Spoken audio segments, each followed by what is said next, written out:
नमस्कार, आप देख रहे हैं निष्कर्ष भारत और मैं हूं आपके साथ दिव्या पांडे।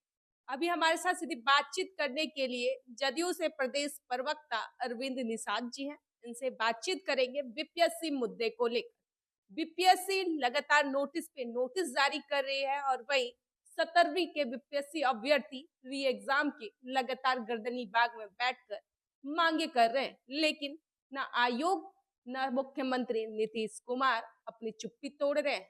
अब जो भी भरोसा है अभ्यर्थियों को सिर्फ कोर्ट पर ही भरोसा है, जज पर ही भरोसा रह गया है। बीपीएससी नोटिस पे नोटिस जारी कर रही है। मेंस का जो है घोषणा कर दिया है कि कब एग्जाम है और कल से फॉर्म भी अप्लाई करने का, और आंदोलन लगातार जारी है री एग्जाम का। आखिर आप लोग री एग्जाम क्यों नहीं कर रहे हैं? नोटिस दे निकलवा रहे हैं।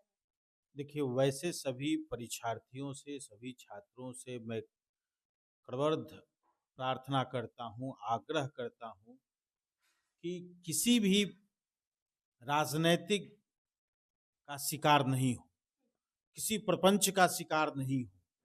जिस प्रकार से बीपीएससी ने पारदर्शी तरीके से परीक्षा लिया और एक जगह शिकायत मिली बापू परीक्षा केंद्र में, तो उसको भी बीपीएससी ने बहुत ही सफलतापूर्वक कई पार्ट में उसको भी परीक्षा लेने का काम किया।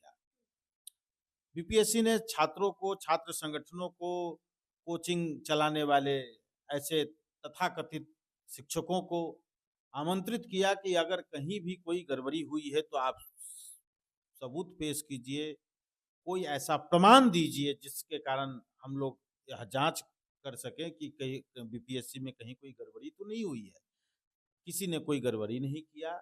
इन कोचिंग संचालकों को बीपीएससी ने नोटिस किया। नोटिस का भी जवाब इन लोगों ने देना उचित नहीं समझा और छात्रों को बरगला रहे हैं, भड़का रहे हैं। और एक नेता जो तथाकथित छात्रों के लिए आंदोलन चलाने और कंबल के नाम पर उनको शोषण दोहन करने का काम किया था कुछ दिनों तक, उनका भी पर्दाफाश हो गया।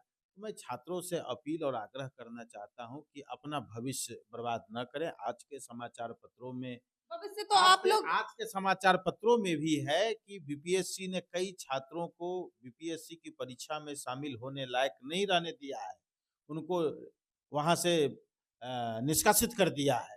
अरविंद जी, तो मैं ऐसा मानता हूं कि ऐसे परीक्षार्थी जो किसी का शिकार हो रहे हैं, उनको अभ्यर्थी अपना शिकार कहाँ हो रहे हैं? वो शिकार राजनीति हो, में राजनीति राजनीति के का रूप अरे नहीं लेने दे रहे। राजनीति। कह रहे हैं जो जिसको राजनीति हाँ, रोटी सेकना था सेक लिए चले गए, लेकिन अब अभ्यर्थियों की लड़ाई है, छात्रों की लड़ाई है। हम लोग री एग्जाम करा के रहेंगे क्योंकि गड़बड़ियां बहुत जगह हो गई है। सबूत भी हम लोग पेश कर चुके हैं, बस न्यायालय का वेट कर रहे हैं कि न्यायालय भी अभ्यर्थियों के हित में ही सुनवाई करेगी। न्यायालय ने भी सुनवाई में कहा था कि बीपीएससी के आगामी परीक्षा पर यानी लिखित परीक्षा पर हम रोक नहीं लगाएंगे, लेकिन हम जो आगे एग्जामिन करेंगे उसके बाद बीपीएससी को मानना होगा। तो बीपीएससी माननीय कोर्ट के निर्देश के आधार पर लिखित परीक्षा के लिए तिथि निर्धारित कर दिया है और आगे बीपीएससी फाइनल परीक्षा का भी रिजल्ट प्रकाशित करेगी। बीपीएससी बहुत पारदर्शी तरीके से काम कर रही है। मैं पुनः कहता हूं कि छात्रों को हठधर्मिता छोड़ करके अपने भविष्य के लिए सोचना चाहिए, उनको कैसे रोजगार मिले इस दिशा में सोचना चाहिए। एक दूसरी बात, जब बीपीएससी की परीक्षा हो गया तो कुछ ऐसे क्वेश्चंस थे जिसके बारे में मजाक बनाया गया कि इतना हल्का क्वेश्चन दिया गया, उस क्वेश्चन का भी आंसर करीब करीब 1.5 से 2 लाख परीक्षार्थी नहीं दे पाए। वो अभी समाचार पत्र में आया। अभ्यर्थियों ने कहा है वो कि अब भी सरकार फ्रंट फुट पे है और अभ्यर्थी बैक फुट पर है, तो कुछ महीने महज बच गए हैं चुनाव में।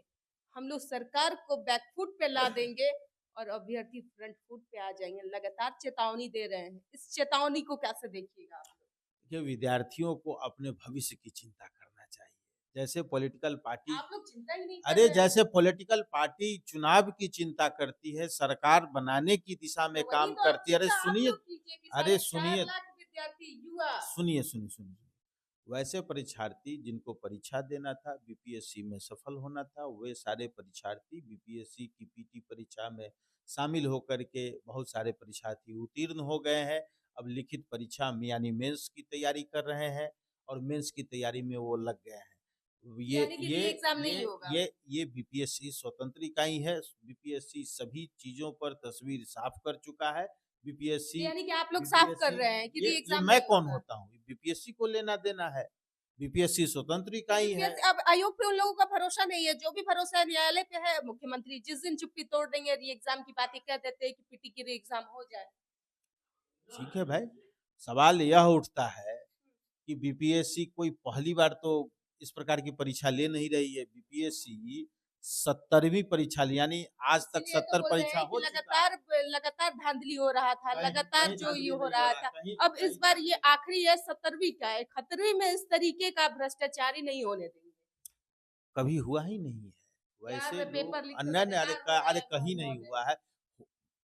हम ये अभी आपको बता दें कि हमारी सरकार न किसी को बचाती है, न किसी को फँसाती है। जो इस प्रकार के काम में, जो इस प्रकार के धंधे में लगे रहते हैं, उनकी सज़ा उनको पुलिस पकड़ती भी है, सज़ा भी होती है। इसलिए हम ये मकर जाल और भ्रम जाल में हम लोग नहीं यानी रहते हैं। सब जगह कुल मिला के एग्जाम नहीं होगा। चलिए, जदयू के प्रवक्ता थे, इनसे बातचीत हुआ बीपीएससी मुद्दे को लेकर। जिस तरीके से गर्दनीबाग में 65 दिनों से लगातार बीपीएससी के अभ्यर्थी अपनी मांगों को लेकर अड़े हैं, वही नीतीश कुमार अपनी चुप्पी नहीं तोड़ रहे हैं। लेकिन अभ्यर्थी लगातार चेतावनी दे रहे हैं कि बिहार के मुखिया हैं, कान खोल कर सुन ले, वरना कुछ महज महीने बच गए हैं, चुनाव है, हम लोग फ्रंट फुट से बैक फुट पर सरकार को लाकर खड़े कर देंगे। अब देखना यह होता है नीतीश कुमार अभ्यर्थियों की मांगे पूरी करते हैं या नहीं। फिलहाल हमारे साथ बने रहे, धन्यवाद।